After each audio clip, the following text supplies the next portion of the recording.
the church is to be subject to Christ.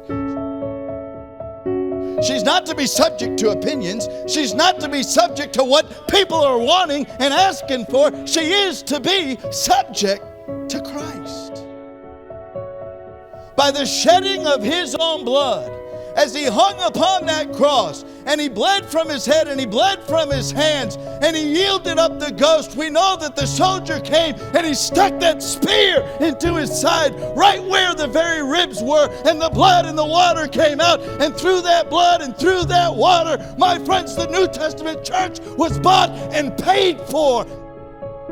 He said, all power is given unto me, and the first command that I give unto you is that you go and reproduce. Can we look across the churches of America today and say that our churches are subject to Christ, that our churches have the ear of Christ, that our churches are sensitive to the moving of Christ, the Christ that wants our churches to reproduce?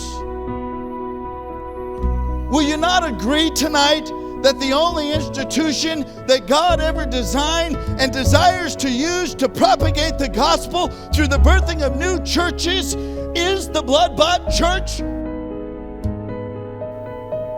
Is the church that you pastor subject to Christ? How many churches has the church that you pastor reproduced? I did not say how many churches has your church helped reproduce. There's a great difference between your church starting a church and your church helping to start a church. And one of the things the devil wants to deceive us all with, folks, is we're involved. We help. We pray. We give.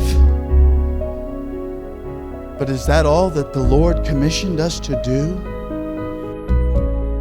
Is your church consumed with its own desires, plans, programs, buildings, so that it has no time to fulfill its purpose?